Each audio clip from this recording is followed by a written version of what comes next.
Hawking said throughout his life will be proven wrong in the future. Now, why do I say that? Because virtually every smart person in history has been proven wrong as history progresses. Not 100%, maybe not wrong, but flawed. How's that? Okay, you thought it was A, B, C, and D, but really it's C and D are okay, and A is totally wrong, B, there's some facts in it, okay? Now, does that make Stephen Hawking a silly yarn spinner? Of course not. Much of what Hawking and much of what others preach about, yes, the pun is intended, much of what others preach about is theory based on, if not this, then what? Okay? Much of the paranormal phenomenon, same. It's the same thing. If not this, then what? If Ezekiel did not see a spacecraft with men, in fact, the wheels within the wheels all turning, could those have been the gears of the spacecraft? What could they have been? Could they have been the Lord revealing himself to Ezekiel? Maybe. In fact, many theorize that Christ were just creatures from another planet that had powers that we don't have, and we're astounded by them. I don't necessarily believe that, but others do. Okay? Now, I will conclude with a fourth and final story. Now, this story is not from the Holy Bible. It's not from the Boston Gazette or the Dallas Morning News. It is from the BFRO website, and BFRO stands for Bigfoot Research Organization, okay? Now, I'm going to read this story. It's an eyewitness account. And basically, it's a story that was told to one of the BFRO investigators. And this is his synopsis. During the phone call, the witness was able to give me a full account of his experience and provide a significant amount of detail. On the night of July 16th, 2014, the witness was returning home, traveling alone. Part of his unusual route includes several miles along a gravel road that is remote, heavily wooded, and without fencing on either side. The witness had decreased his driving speed to approximately 10 miles an hour in order to look at a text message on his phone. When he glanced up at the road, about 50 yards ahead of him was an upright bipedal animal crossing the road. Slowing his vehicle speed even more, he continued his approach and stopped within 20 to 25 yards of the animal. The animal never accelerated its pace or stride and never took its eyes off the witness and his truck. During this slowing down and stopping period, the witness was able to open the camera application on his phone and capture one photo of the animal before it was concealed by darkness and vegetation that was in the ditch while it was crossing the road.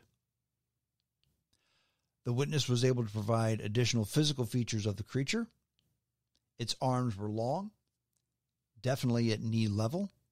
The arms were covered with dark hair all the way to the hands. The legs were covered with patchy dark hair as well. Most of the feet was missing hair. I did see it blink.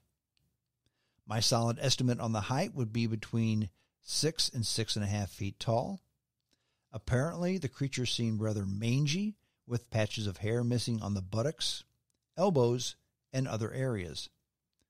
The witness is extremely confident that this was not a human due to the abnormal body proportions, visible hair, and absence of clothing. The witness is quoted as saying, "I am 100% positive that this was not somebody," meaning that the appearance and movements were distinctive enough that it was easy to discern that it was not a human. The witness was kind enough to share his photo with BFRO. The date the photo was taken was July 16th, 2014 at 10:49 p.m. Now, during our conversation, the witness was very open and accepting of my attempts to come up with rational explanations for his photo. What about neighbors out for a walk?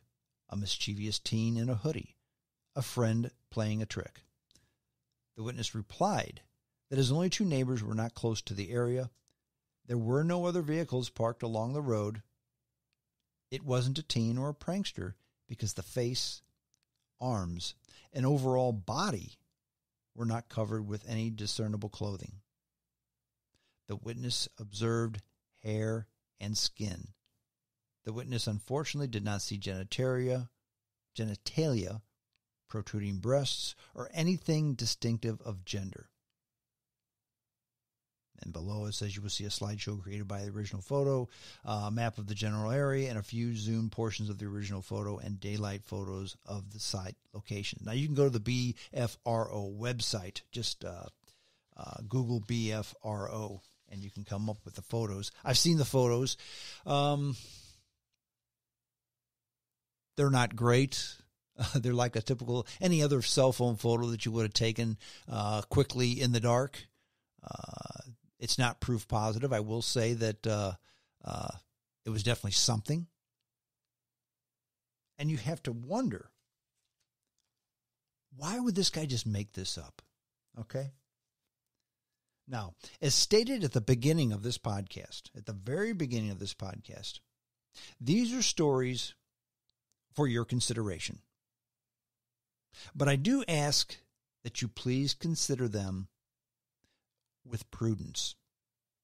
Now, while BFRO isn't exactly a venerated media source, okay?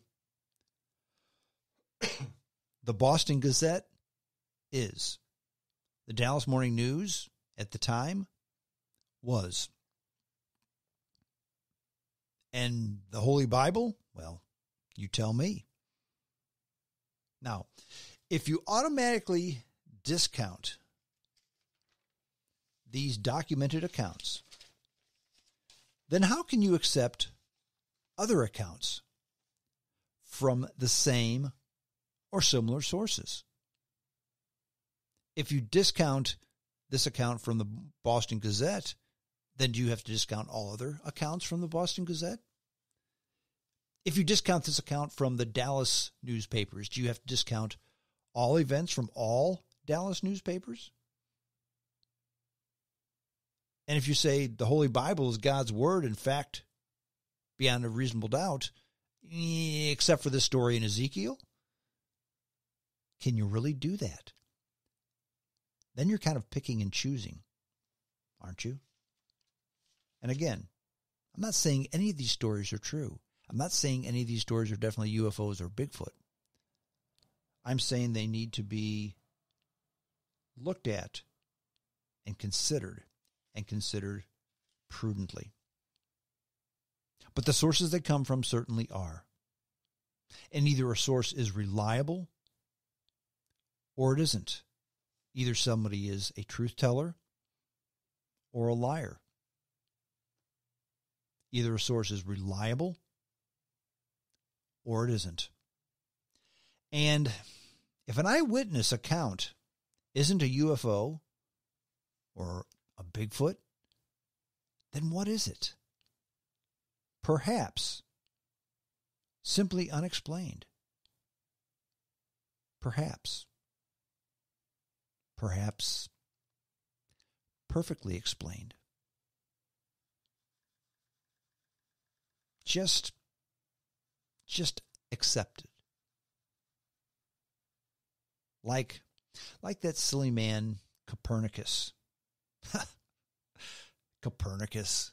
Do you imagine what the people of the day were saying about him? Copernicus.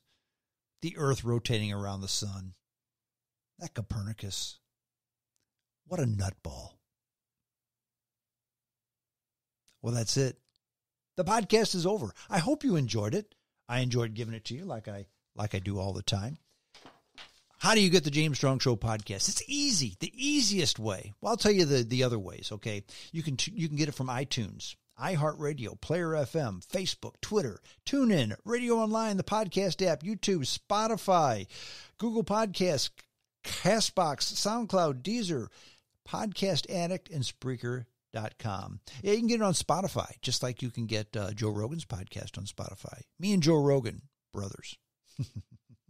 The easiest way, though, the absolute easiest way, send an email to me. My email address, it's a long one, but it's easy to remember. JamesStrongShow@hotmail.com. James Strong and Show, all one word, and they're easy to spell. JamesStrongShow@hotmail.com.